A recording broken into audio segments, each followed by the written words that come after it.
જિલ્લામાં નર્મદાની કેનાલો અવારનવાર ઓવરફ્લો થવાની સમસ્યાઓ સામે આવી રહી છે।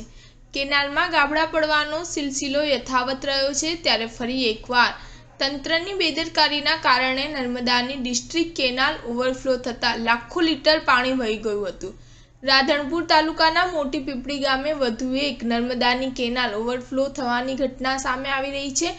કેનાલ ઓવરફ્લો થતાં ઊભા પાકમાં કેનાલનું પાણી ફરી વળી ગયું છે। નર્મદાની કેનાલ ઓવરફ્લો થતાં હજારો લીટર પાણીનો પણ વેડફાટ થયો છે।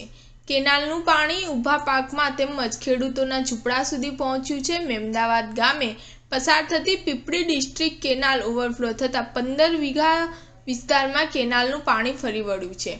ખેતરમાં એરંડા, મકાઈ, ઘઉં અને રાયડાના પાકમાં પાણી ફરી વળતા ખેડૂતોને મોટું નુકસાન ભોગવવાનો વારો આવી પડ્યો છે। કેનાલમાં યોગ્ય સફાઈ કર્યા વિના જ પાણી છોડતા કેનાલ ઓવરફ્લો થવાની ઘટના બની છે। નર્મદાની કેનાલો ખેડૂતો માટે આફત બની રહી છે। સાંભળો ત્યાંના ખેડૂતો શું કહી રહ્યા છે।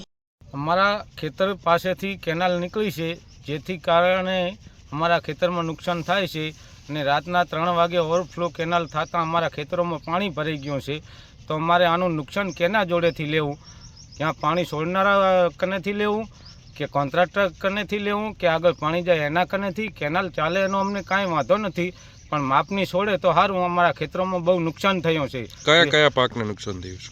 ઘઉં છે, રજકો છે, રાયડો છે, આયડા છે, વત્તા મકાઈ છે। આ બધા પાકોનું નુકસાન અમારે બહુ જ થયું છે। તો આનું નુકસાન કોણ ભરશે? શું નામ છે તમારું? Star news 7 Patan.